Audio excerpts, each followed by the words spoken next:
Welcome everyone to our morning webinar this morning, which is titled Putting the El Nino into Perspective.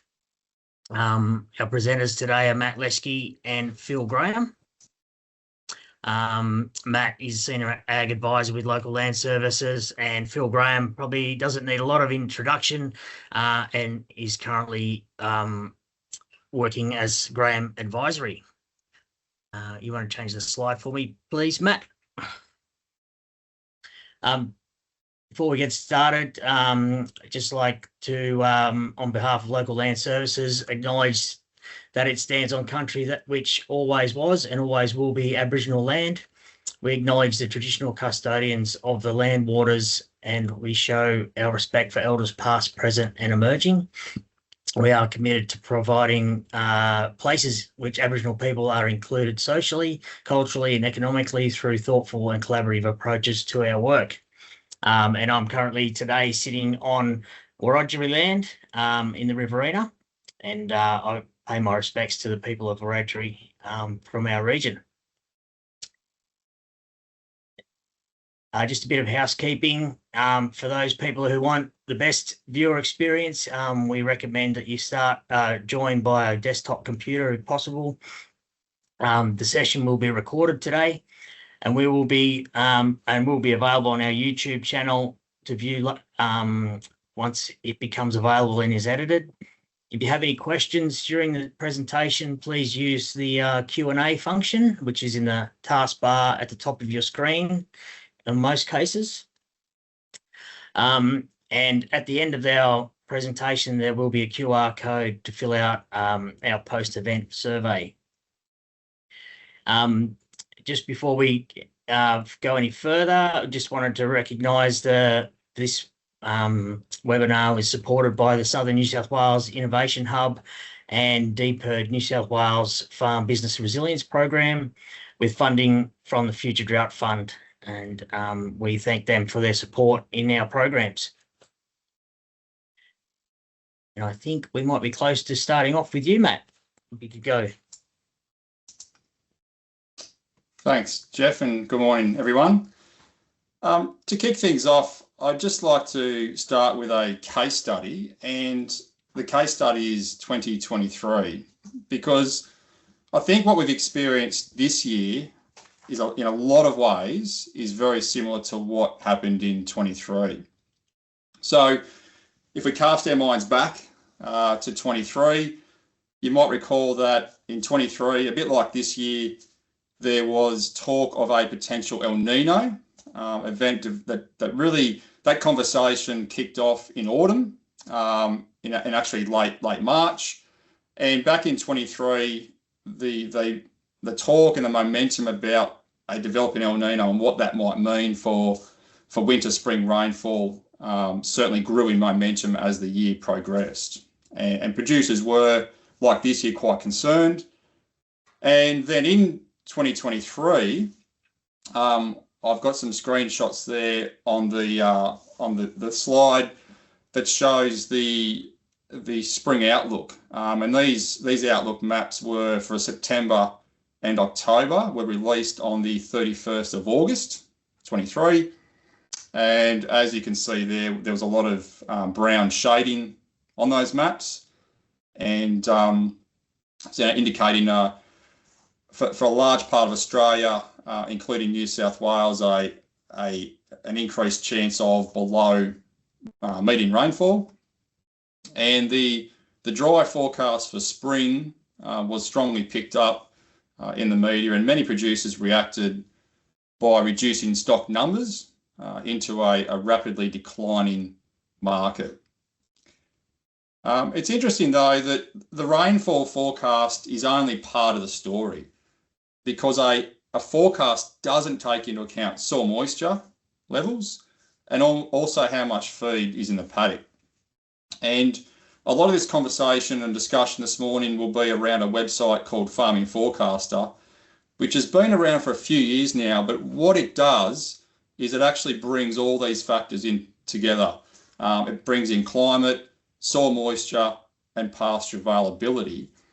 And interestingly, back in 23, despite the dry forecast for a dry spring, there were some real distinct differences across the southeast region.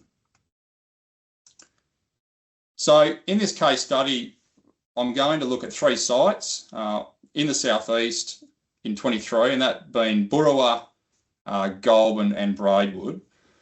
So 3 different locations, but as you'll see, back in 23, 3 very different outlooks for spring. So the first location is Burrawa, and the Burrawa region and surrounding areas in 23, a bit like this year, actually had a good winter in terms of rainfall and pasture growth.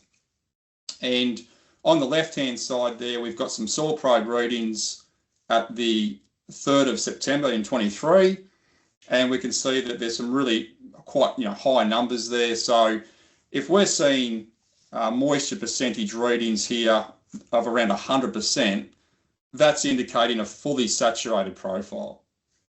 So for Burrawa in 23 coming out of winter, as you can see there, we were pretty close to a full profile of moisture down to 60 centimetres. So we're pretty close to saturation. On the right-hand side, at the same point in time, we have a screenshot of the pasture forecast, which is from this website, Farming Forecaster. And we'll step you through in a moment how these forecasts are developed and how to really interpret the information. But the key thing to look at in the pasture forecast is where the lines on the graph, where they sit and their position relative to the green, the yellow and those red shaded areas. So the green shaded zone is above average in terms of green pasture. So if we're tracking in the green zone, we're happy, we're above average. The orange zone is below average for green feed. So feed supply is below average if we're in the orange zone, but still manageable. And the red zone is the bottom 25% of years, and that's when it's the model's indicating that we're in difficult territory. So if we look at the pasture forecast for Burrawa in 23, the region went into spring with a lot of feed in paddocks, and we can see that with our black tracking line here, up around the 90th percentile, so well above average in terms of green feed coming out of winter. And if we look at those forecast lines, even if a very dry scenario were to eventuate, which is the red line, the modelling was suggesting that peak pasture production was likely to occur here in early October. So a bit earlier than normal, but still above the long-term average. So the long-term average is really that intersection of the green and the orange zone. So the modelling was saying even if it was going to stay dry, spring was going to be above the long-term average for that Burrawa region because of that very strong starting position in terms of pasture and soil moisture. So for Burrawa region and a lot of those locations in that part of the world, there was no need to really react in response to those dry spring forecasts, that things were going to be okay. Interestingly, when I went back and modelled the 23 climate data through GrassGrow, the black tracking line is actually what happened at Burrawa. So we pretty much did track along that red line, the forecast line, because spring rainfall was quite dry, well below average as predicted, but still an above average spring eventuated. We'll now move 100 kilometres southeast across to Goulburn, and a little bit of a different scenario. So Goulburn in 23 had a much drier winter compared to Burrawa, and we can see that there in those soil moisture probe readings coming out of winter. Some pretty good moisture there in that top 10 and 20 centimetres, but still quite dry in the subsoil. So not as much moisture as a buffer going into spring. And if we look at the pasture forecast, a bit like Borroway, it did actually have quite a good starting position. Green feed was again well above average going into spring. And we can see there that if we were to follow the red line, which is a very dry scenario, the peak spring was going to occur quite early and then tail off. But what it was indicating that it wasn't going to be a disaster. From a management perspective, it was signalling that, you know, spring was going to be below average and some slight tweaking to management might be required, but certainly no need for drastic action at Goulburn. And again, when we modelled the 23 data, the black dotted line is actually what happened in spring of 23. So a pretty short, sharp spring was had, and interestingly, that late November rainfall which turned up, you can see that bit of a kick on the far right-hand side. There was about 110 millimetres at the end of November for Goulburn, and a lot of areas got that rainfall across New South Wales in late November, and we actually ended up having quite a wet summer. The third location is Braidwood, and now we're moving further south. Drier winter again, and we can see that in those moisture numbers or percentage figures coming out of winter in 23. So a much drier profile, a tougher winter. And if we look at our black tracking worm on the pasture forecast, we were tracking not up in the green zone anymore, but actually starting off at the edge of the red. So we're in the bottom 25% of years in terms of green feed coming out of winter. And if we look at those projection lines, it was indicating that there's quite a strong chance of a failed spring for Braidwood. So 3 different locations, the same forecast for spring in terms of rainfall, but three different locations with very different risk profiles in spring 23. The black tracking line is what happened to Braidwood. So it really did, it really was a failed spring because of lack of spring rainfall. But again, we can see that late November rainfall, which really did turn things around and was a saving grace for that region. Rightio. So the website, if you haven't been onto this one, it's farmingforecaster.com.au. It's a freely available website, and what it does is it brings together soil moisture, local weather, pasture production, and livestock performance information into a single dashboard. It's a web-based tool, so it's not an app. You access it through your web browser. And even though you can look at it on phones and it does work okay, I think you'll find that it does work much better, or the information's much easier to view on a larger screen. Once you go onto the website, you can click on the Get Started button, which then takes you to a map of Australia. And the map in Australia, the Farming Forecaster tool covers a large part of New South Wales, some locations in Victoria and Tasmania as well. So you click on the map to your region of interest. Once we go into New South Wales, the blue shaded areas are the areas that are currently covered by this tool. And so you click on your relevant local land services region, and you can then go in and have a look at soil moisture levels and some of this pasture forecasting information.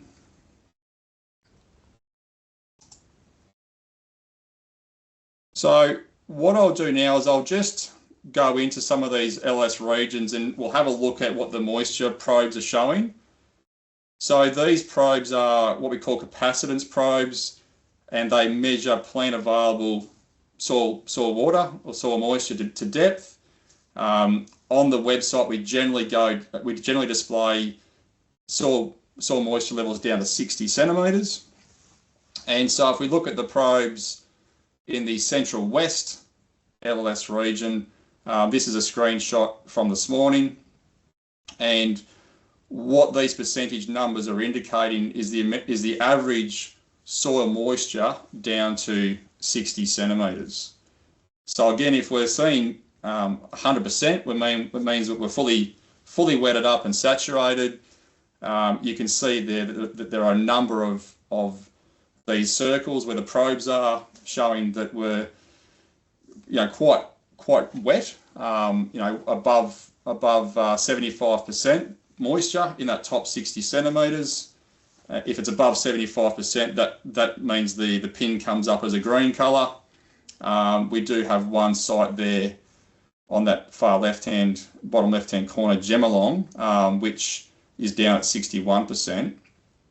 And if you actually, on this map view, and click on the dot, it brings up the individual layers and what's going on. And so we can see there for Gemelong, the reason why it's 61%, which is an average figure in the top 60, Gemelong is, like a lot of these sites that are looking a bit drier, still have very good soil moisture in the top 20 to 30 centimetres, but it's really that drier subsoil that's bringing that overall percentage number down to a lower level of 61 at the moment.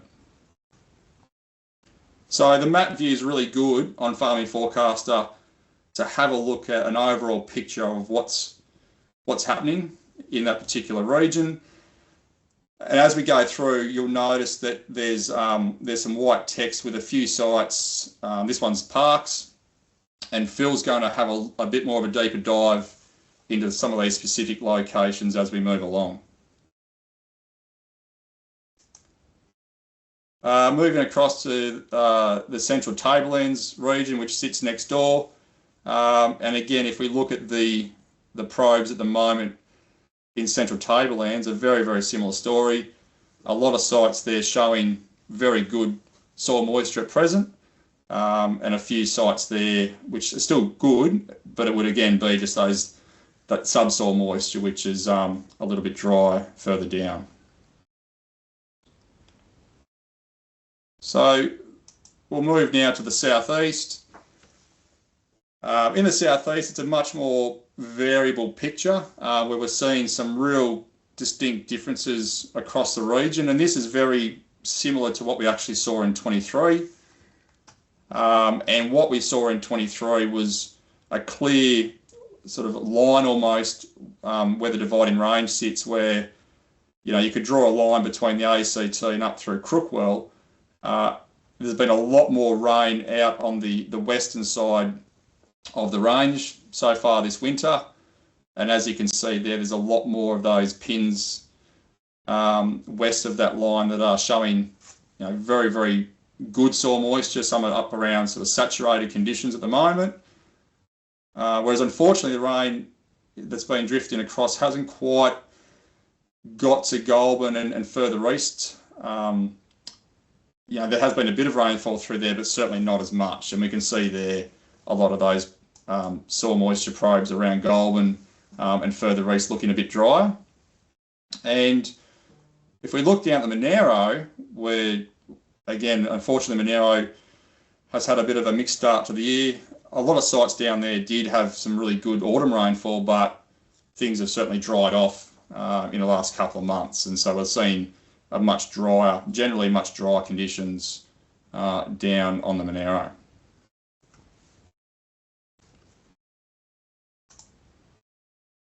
Moving across to the Riverina, again, we're seeing a bit of an east-west trend generally, with certainly soil moisture levels east of Wagga looking very, very good, thanks to really good rainfall in the last few months.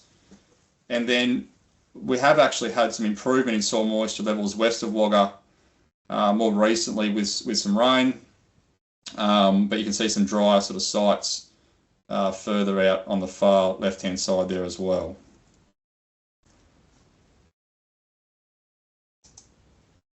And finally, the Murray, a bit of a similar trend to the Riverina, where we have a bit of variation, just depending on rainfall and what's happened in the last few months. But again, we can see a number of sites here that have, up around sort of fully saturated conditions down to 60 centimetres. But there are a few sites there, as we can see, with one at 36%.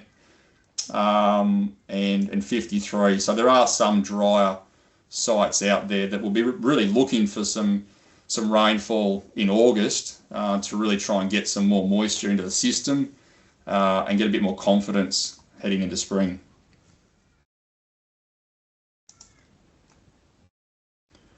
So for all of the dots on the map that we're looking at here, for all of these locations, the dots represent where we have these moisture probes. But in addition to having the moisture probes, we've also developed a customised grass grow farm system. So grass grow is a modelling program developed by CSIRO. And what grass grow does is it enables us to get a preview of what to expect in the coming months in terms of pasture growth and seasonal risk. So for any of these locations, if you click on them and go into more detail, you will see that there is a pasture forecast developed by GrassGrow. And if you click on the more pasture details button on the website, you will be able to see a lot of the assumptions that go into the GrassGrow farm model that has been developed for that specific location. So this is the Burra model, and we can see here that if you go on the website, you can see what the enterprise is. So this is a self-replacing merino flock. There's some information there around lambing times, stocking rates, what pasture has been modelled. That's a really important one, just to have a look at what the assumptions are around the pasture base, soil fertility, and so on.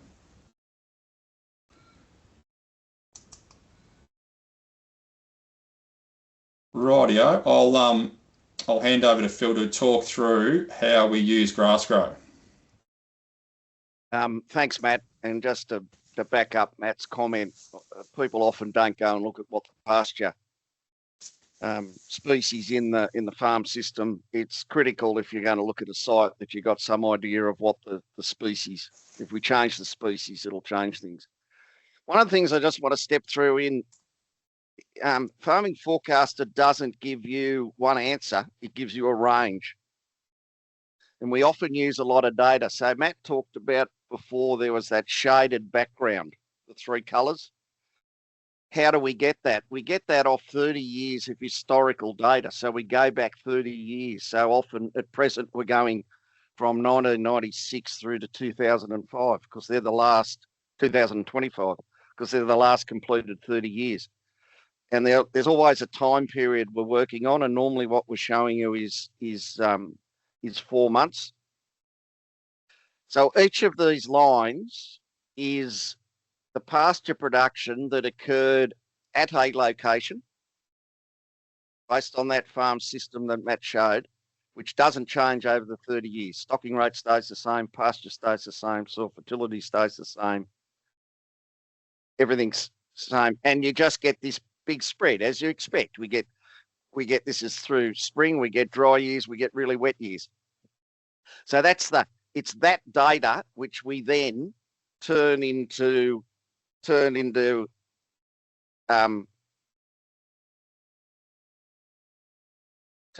next slide. So all I've done there, instead of having lines, I've just got dots representing every 7 days of those lines. And I'm not worried about what the years are, and I've just ranked them from the lowest herbage mass, this is green herbage mass, to the highest.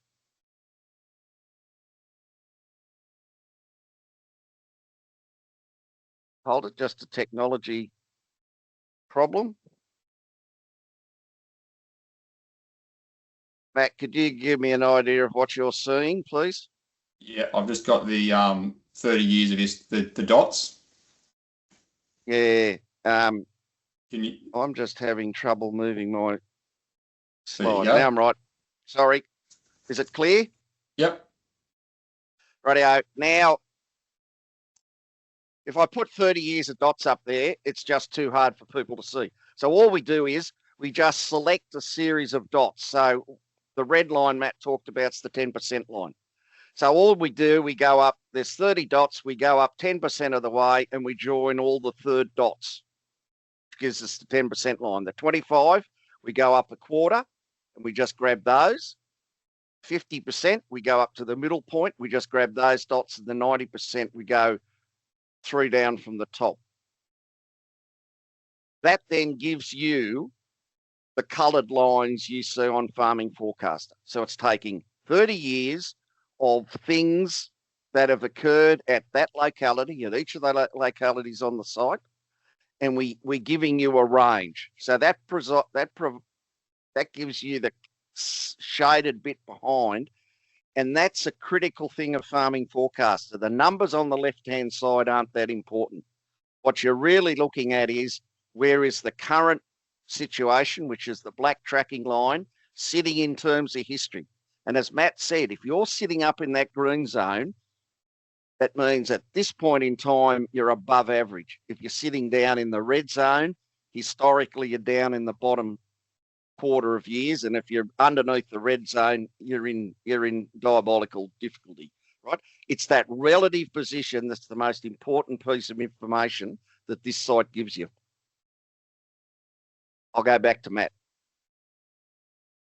Rightio. So if we just go back to the Goulburn example, so Phil's just walked us through how that shading and how the data is calculated to get the shading, which is the historic. And then the black line is now how we're tracking this year relative to history. So currently at Goulburn, so this is actually the current pasture forecast for Goulburn. At this site, we are tracking well in the green zone because of mild conditions and good growing conditions this winter. On the graph, we also have these 3 projection lines, the coloured lines. So there's the 90th percentile, and by default, well, actually, we can select up to 5 different percentiles. By default on the website, you will always see the 10th percentile, which is the red line, the yellow line, which is the 50th, and the blue, which is the 90th percentile. So you can turn them on and off. If you just want to look at one line, you can just click the appropriate box. So how are these projection lines produced? Well, it's the same sort of method as Phil described to do the shading, but to produce those projection lines, the grass grow model is spun up to the current date, and then so in this case it's, let's say it's the 25th of July, and then based on today's starting point in terms of soil moisture and pasture conditions, Grassgrow uses climate data from the last 30 years to do 30 runs. So in other words, based on today's conditions, what would happen if we went and grabbed the weather data for this location from 1995 for that forecast period and did a run? So you would get a run for 1995's weather data set. We would then do a run for 1996. You get another line, 1997, 1998, and so on. So what happens, and these are just theoretical lines, and I've just put a few there, but hopefully you get an appreciation that you would end up with 30 possible outcomes all off the same starting point. And again, like Phil said, we could show you 30 individual lines and say, well, this based on historical weather information or climate data, this is what's possible. and you would look at it and go, well, it's just a spaghetti graph and I can't really make any sense of it. So rather than having 30 individual projection lines, we go back to percentiles. And as you can see there for Goulburn, those 30 individual runs are now represented by those different coloured percentile lines.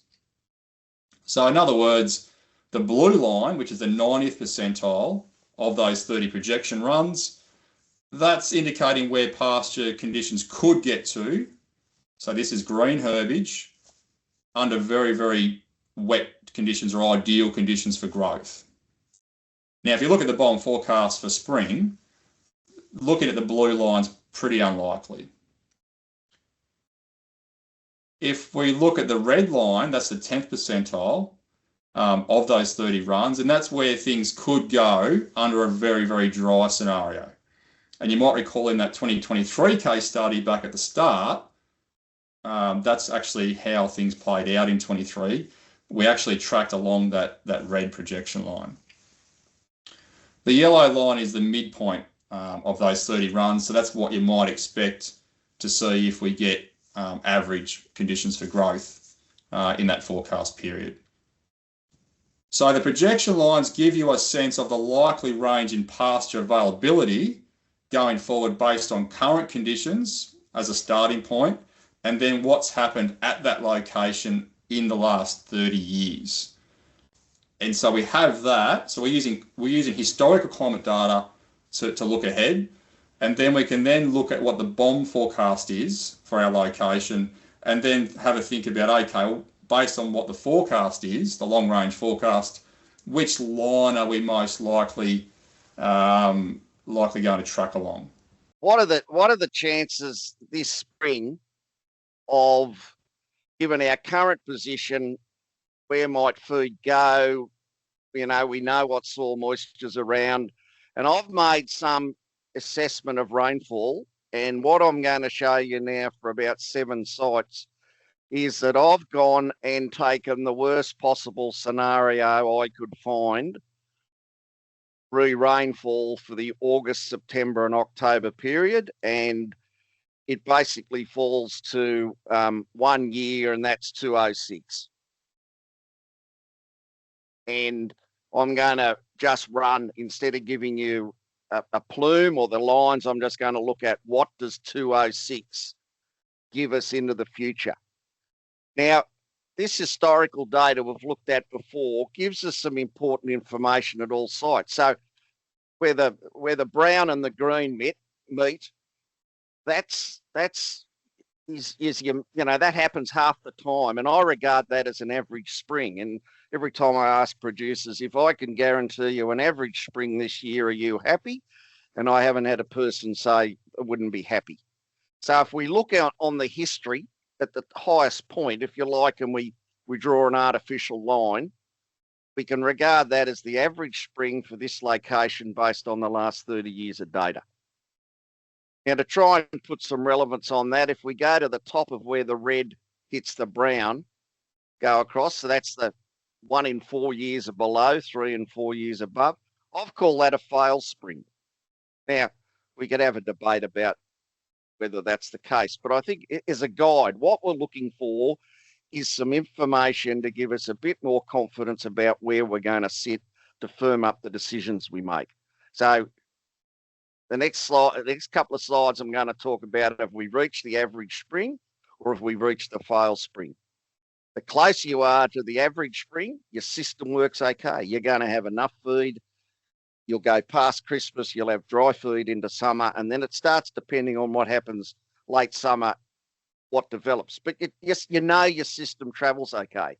A fail spring, you might do very well, stock might do fantastic up until about Christmas time, but after that, ground cover is going to become a bit of an issue. So you might have to take some management. You know, stock are going to go into containment areas a bit earlier. Some stock might be sold off at slightly earlier or lower weights. If we're down in the red zone, we've got to make more radical decisions because the situation we're dealing with is becoming a lot more difficult. That's just trying to give you a guide. And the other thing this data tells us is roughly when do we normally see the spring peak? And this is pretty typical of just about all sites you look at. The drier it is, the earlier the peak gets, and the bigger the season, the peak gets later and later. So there's two things when we're looking at this data. How are we travelling relative to the herbage mass? On how are we travelling relative to time? So we get two pieces of extra info off the stuff we're going to start looking at. So I've started at Bookham. So at each site you'll see the same. So up in the top left-hand corner is the moisture probe data. So as Matt was saying before, soil moisture as of the end of July is really good. That is in fact correct. That should say 2006, not 26, 2006. In 2006, there was only 46 millimetres of rain for the month of August, September and October. So that's the rainfall and the corresponding temperatures from that year. That's what I've used to generate that purple line. So here's the starting point for Bookham as of the 26th of July 2026. So our starting point, now I haven't shown the 90%. The top of that green in all of mine is the 75%.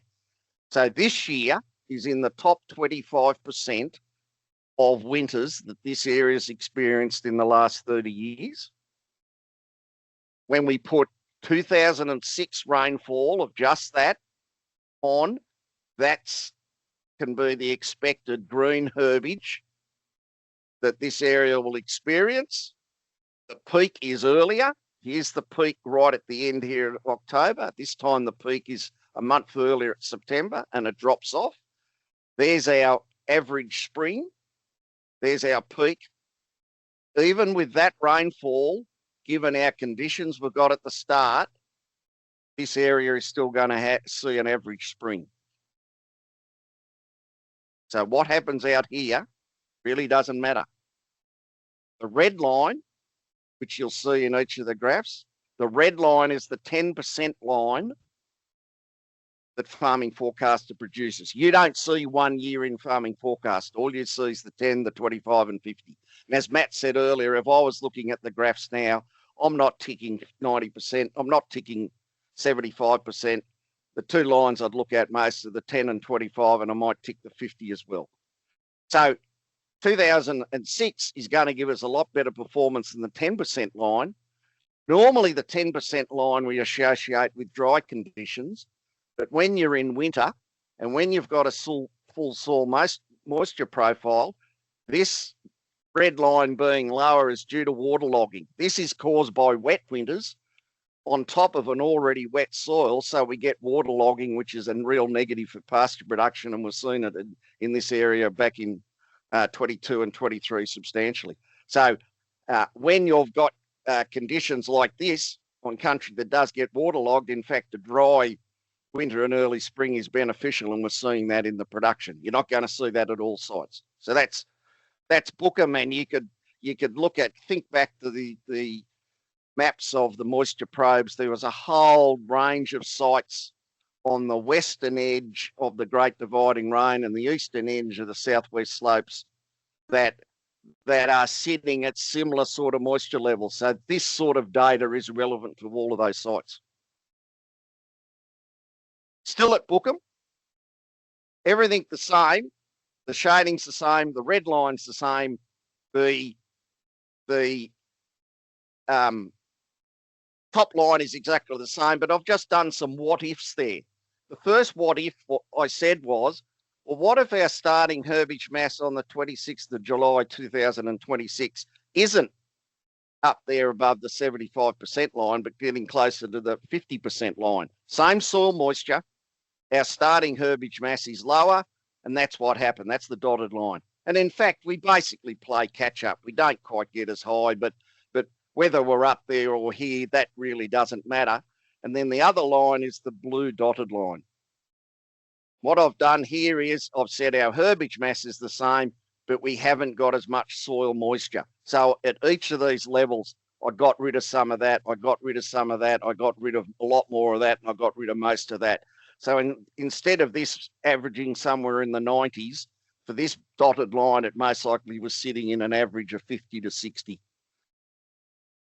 Initially, of August, the dotted line performs just the same, and then that lack of moisture, I took moisture out, artificially took moisture out of the system. That lack of moisture starts kicking in, it goes sideways, and then it drops off. So I'm just trying to give you some indication about, well, how might things perform where I am? So what this shows is it's the soil moisture that you have buffer to handle a dry period. If you're behind a bit in herbage mass, that's of less impact than the soil moisture one. And you can see the soil moisture by looking at the probes around your geographical region. A question came up about what if you got lighter soils. Bookham's light soils. If you're traveling, it wouldn't matter where you are at present. A lot of southern New South Wales, regardless of soil type, you're all regardless of soil type, you're having an above average winter. So this is to some degree independent of soil types. That's why we look where the black tracking line is against history. Light soil types will move these numbers up and down, but it's where you track. So even if you've got lighter soil types and you've got moisture in your soil, if you're above average for current herbage mass and you've got moisture in the soil, you're still going to track better on your light soils than you have historically. It goes across everything. There was just a question about the Northwest. The Northwest is just in the process, Northwest LLS, of increasing number of sites. There's only one at present. There's another one being worked on at present west of Moree. So you talk to your local LLS about that sort of thing. Now we'll go to Wallagarang. So we're now southeast of Goulburn. Again, let's look at it. Well, it's the moisture, very similar to what Mike showed from 223. Moisture at top, but we've got a much drier profile as we go down. 206. At this site, there was only 34 millimetres in the 3 months from August to October. So that is what drives that solid line, purple line. Where are we at the start? We're up on the 75% level. We really go sideways. Bookham went up. These have gone sideways. Why have they gone sideways? Because they haven't got the moisture. And then they drop off. So they're not going to get, the chances of getting to the average spring is remote, but there's the fail spring line. They're above that. So they're somewhere in between these two sites. Now, if you think, and that's the 10% line running through there. If I'm running my cursor along here, all of that is this year. That is a block of feed that your extra feed you've grown compared to what occurs in an average year. So this is only green feed. We're only showing you green at this stage. That feed, when it dries off, is meaning you're going to have more dead feed in your system than you would in a normal year. And for only one site, I've done it, but the same logic applies at every site we look at. This is the dead feed in your system from July, end of July, through to the end of October. That's the 25% level. So that's in a quarter of a year, that's the amount of dead feed you're going to have in your system. So here, this is when spring is peaked.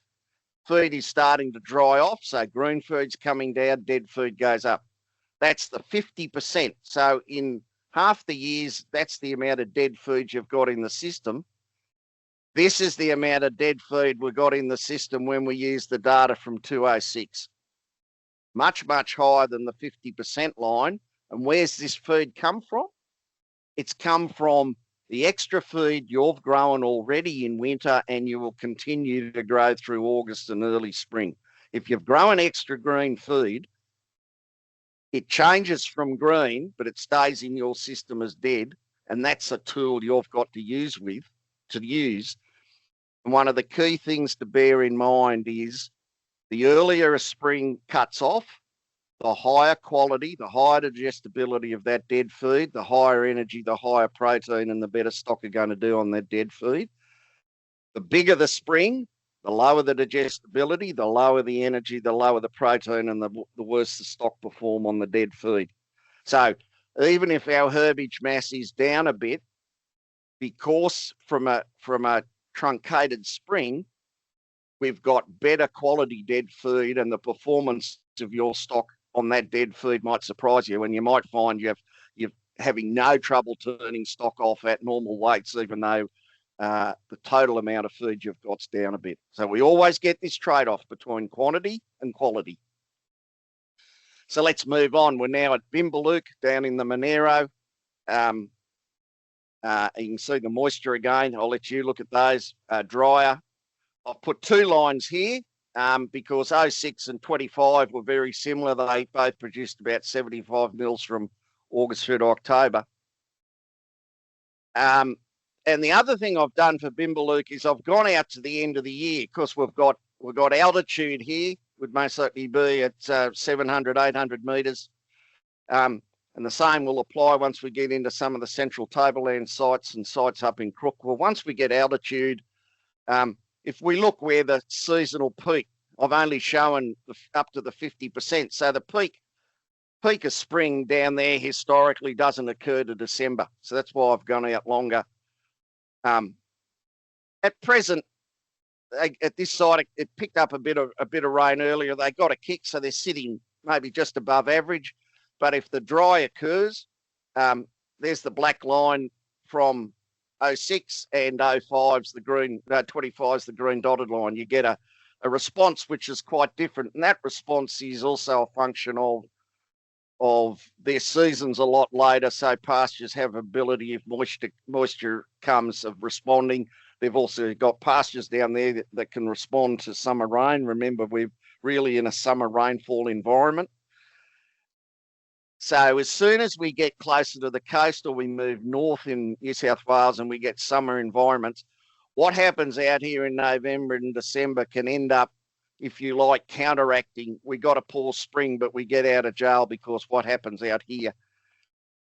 Really, when we look at November and December, it's too far out to have any confidence about what might or might not happen. That's something that we'll review as we go through the year.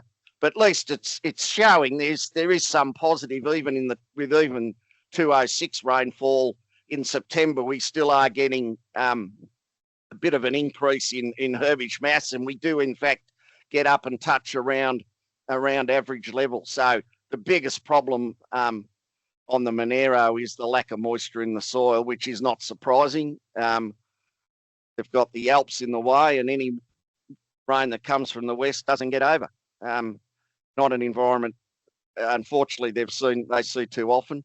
But this is a site which doesn't look great, but I still think there's time on the side for these areas because of their locality and altitude, such that the start of spring mightn't be good, but the end of it could be quite different. So it's a wait and see position to me. We go to parks in the central west. I'd say moisture for this time of year at parks, that's most certainly pretty good. 206 only gave 19 mils of rainfall in that 3 months. So where's our park starting position?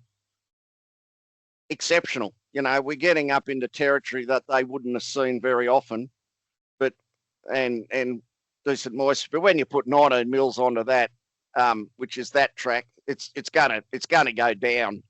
But if we look at it, we could draw a line and say that's the peak of average spring for parks in early October.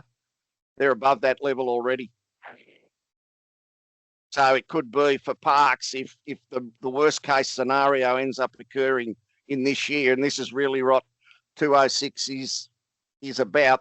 Remember I said that at the start. What I'm giving you is a picture of virtually the worst case scenario based on rainfall we've had over the last 35 years at each of these locations.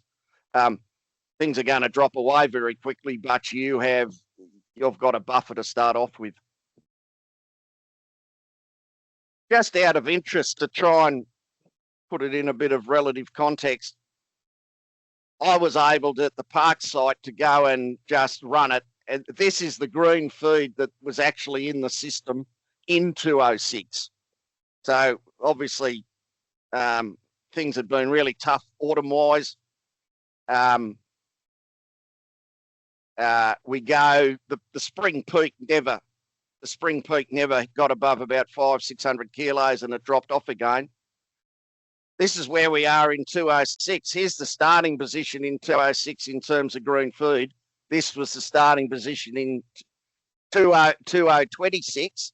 This was the starting position for green feed in 2006. After that, the weather, climate used is exactly the same, but there's this massive difference in starting position.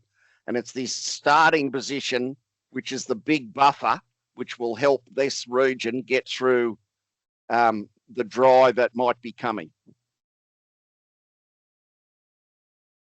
We're now down at the rock in the Riverina. Again, very good soil moisture at the top, not quite as much down below, pretty typical. 206, 43 millimetres in that period. Where is it starting? It's starting at about the 75% level. We've got moisture in the soil, so we kick along for a bit.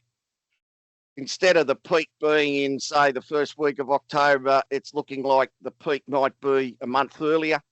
But that is occurring at about the long-term peak. So you're going to get your spring. It might dry off earlier, but you've still got a spring. That extra feed you've grown in here will be reflected in the dry feed you got in the paddock later on. So again, this is looking to me in a fairly comfortable position. Savernake down in the Murray, and sort of we're between Corowa and Berrigan. Give you a picture. Soil moisture, bit different to what was seen. We've got green down below and brown up the top. One thing looking at this side is the highest, the first sensor is at 20. A lot of sites, the first sensor is at 10. This one's at 20, so always check what the height is. One thing I haven't put on the other graphs, but I'll put here, this is only an annual pasture. So what pasture mix we put in was based on the information we got from producers in the area, and that came back is we're just having an annual pasture. And that's partly explaining why we're seeing this soil moisture. The annual pasture, not as deep roots, it's sucking up moisture, but they're not really, even now, getting into the 40 centimetres. So my guess would be if we had a 10 centimetre probe, that the figure there might be 50% and going down very quickly. And it'll keep doing that. And this site will most likely dry off and leave moisture at depth. Now, if someone's down in that region and they've got perennials or they've got lucerne in the system, their performance will hold for a lot longer because those roots will get down and utilise this moisture down here, which these annual species aren't. So again, the 06 rainfall 30 mils, starting position excellent. We hold and then we start dropping, really, because as temperature gets up, these annuals will take a fly. We'll run into moisture problems there. And also annuals are annuals. They're day length driven. They want to run up a seed head. And if they get under a bit of pressure, they just start doing it early. Look, I'm sure all of us are outside seeing barley grass plants with the seed head up already. So there's the spring peak. There's the fail spring. So you're sitting sort of maybe halfway in between. You'll see even historically, even in wet years, everything dries off. Historically, 50% of years, there's no green in this system down here at the end of October. So the good winter will provide the buffer.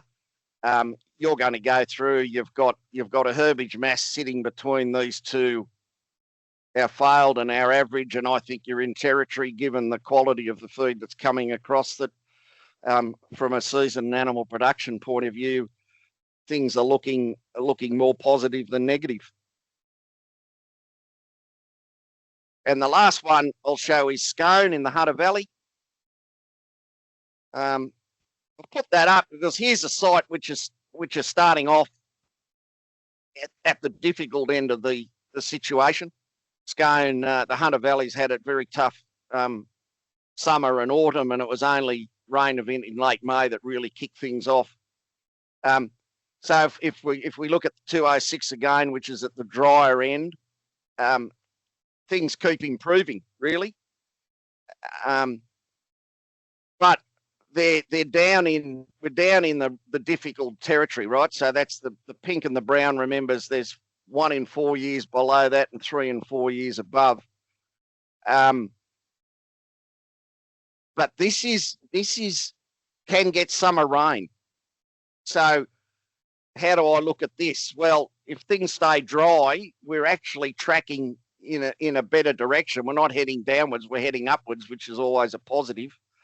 And then really what happens in this late October, November, December period can make a huge difference of whether this in fact goes pear-shaped for us or whether we continue and end up in territories which aren't too bad. You regard this as more a summer rainfall than winter rainfall environment. So again, to me, this is showing a positive trend. If the season's better, that will keep going up higher. Long term, we really need to see what's happening later in this year to work out where we're going to be. But the critical thing at present is this is not heading down into the white. Down into the white's disaster territory. So the more you head away from that when things aren't good to start off with, the better. Few people have come through and said, oh, some sites haven't got the green on there. The reason I haven't put the green on there's no point when all the stuff we're looking at never gets up into that.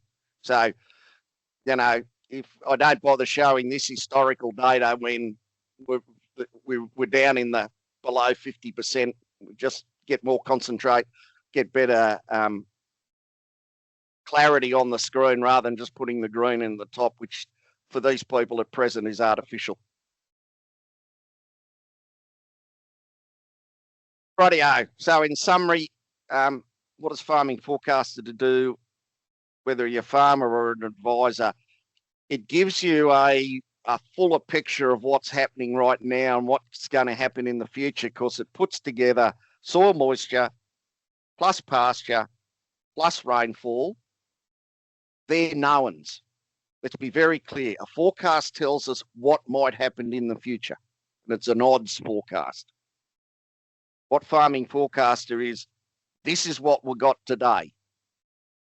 This is what soil moisture we've got today.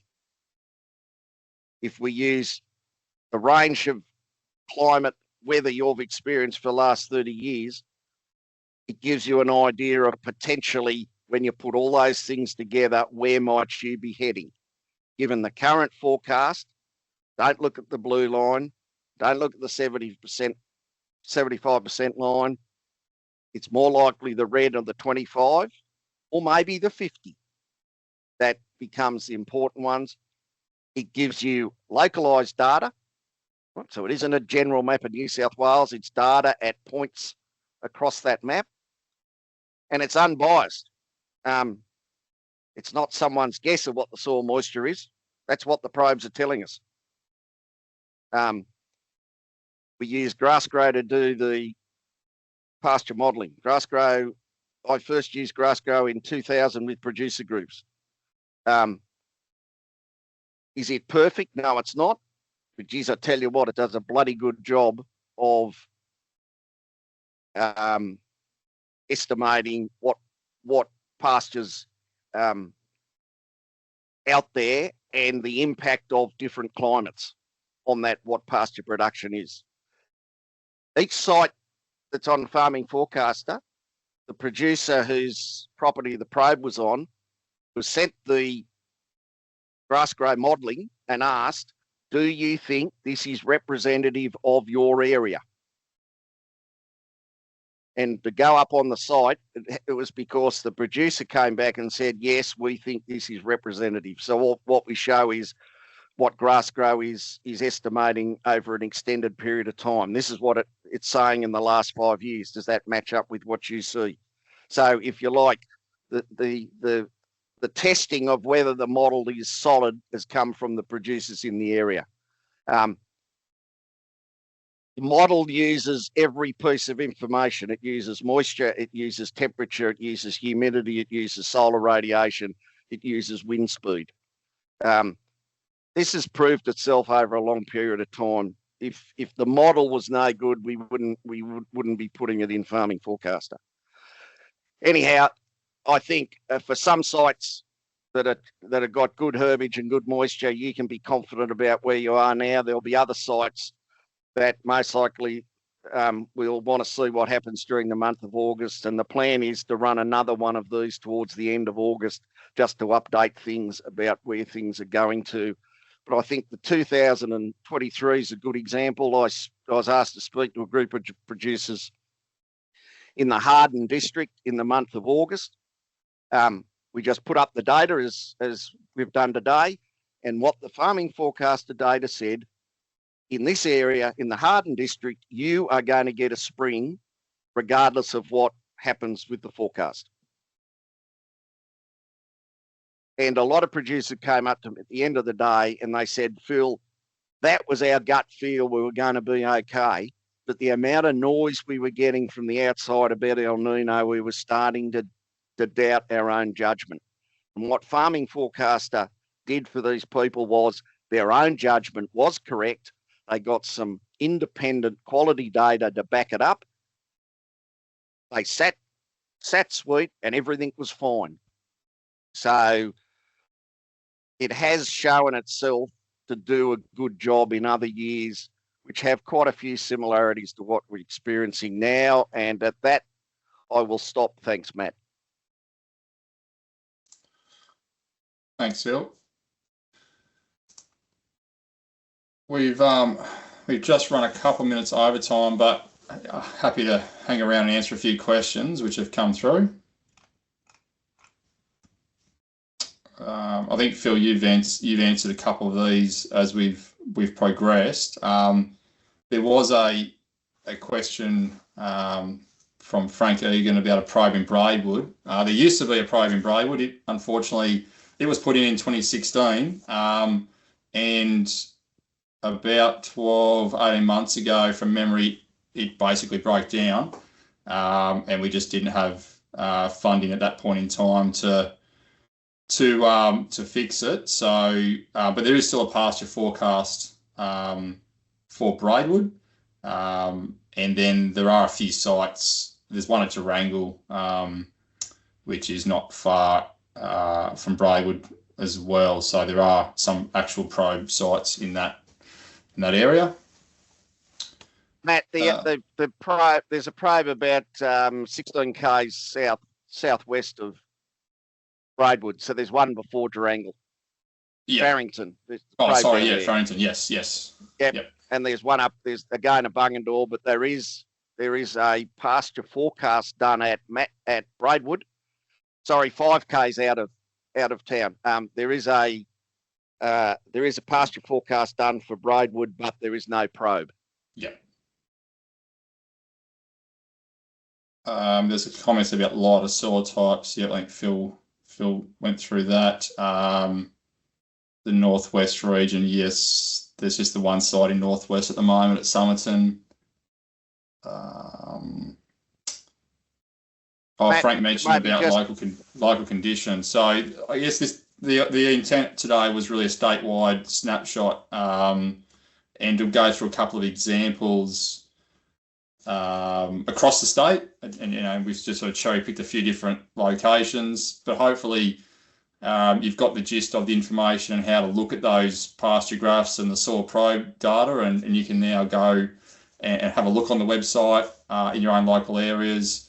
If you have any questions, feel free to reach out, and also local LS regions. Some regions are looking at doing some more localised updates where we're looking at specifically, the local patch and going a bit more detail there. So keep an eye out for some events coming up in your local regions. I know Murray LLS, for example, have a webinar coming up. I think it was the 18th of August, where they'll be having a closer look at conditions specific to the Murray.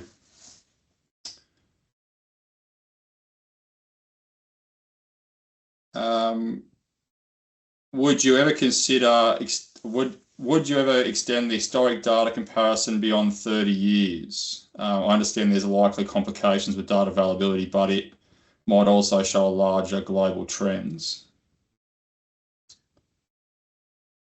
Oh, look, we can if we do it. Actually, some of the data I was showing you today was from 1980 through to 2026. If I showed you 30 years or 45 years, it makes very little difference to the historical data sets. So we've looked at that over time. It's not a big driver. The last 30 years is we've got everything's occurred in the last 30 years that has occurred in periods longer than that. And we can't go back too far because we just haven't got the data at that level. So I don't think that the data length we're using is influencing either positive or negative any of the outcomes. Just the other thing about it, we should mention that the Northern Tablelands at present has got nothing but the Glenrack Landcare Group have received money, and then over the next 12 months, we'll see probes, potentially 5 to 8 probes go into the Northern Tablelands, which will start covering up there. And as the Northwest becomes a bit more comfortable with what the program is doing for their regions, there could be some more expansion in that area as well.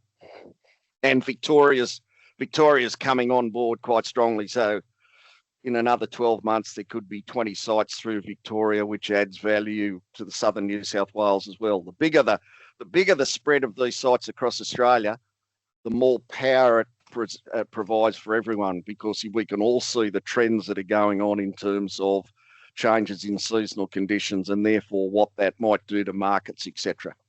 So there's a QR code there for a survey. You can fill that out just by scanning that QR code with your phone. And yeah, if you wouldn't mind just taking a few minutes to fill that out, we'd really appreciate your feedback. It helps us to not only gather your thoughts on this morning's webinar, but also helps us to shape and plan for new events and content that you'd like to see in the future. So if you wouldn't mind just scanning that with your phone and filling that in over a cup of tea or something, that would be very much appreciated.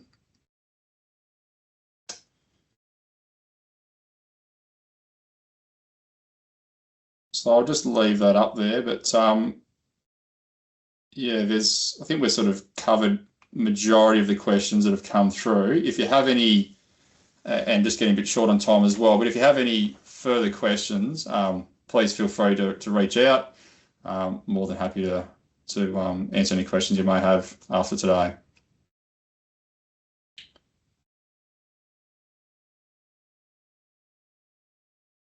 Just one question there, Matt, from early on in your presentation where you were doing Burrawa and you added in the dotted black lines. Was that actually modelled what happened in terms of pasture growth, or was it a measured what happened for 2023? Yeah, that was modelled. So I just grabbed the 2023 climate data for that location and ran it through Grassgrow to see how it compared to those forecast lines. So you're comparing apples with apples because the model was used to produce those forecast lines. Ground truthing, it's interesting. That question does often come up, and really the ground truthing is comparing how that black tracking line is compares with what you're seeing in your local district. And it's very interesting that in the last few months, driving around different parts of the state and having a look at what pasture is in paddocks and where those black tracking lines are on a range of models, it has been lining up very, very well. So I guess that's the sort of ground truthing, that you can do, is looking at what's in the paddock versus where that black tracking line sits. And as Phil mentioned earlier, when we originally developed the Grassgrow farm systems, there is a fair bit of cross-checking that happens between the producer that hosts the site and going backwards and forwards, and just making sure that the outputs from the model are reflective of what is seen in that location and that sort of production system. Very good, Matt.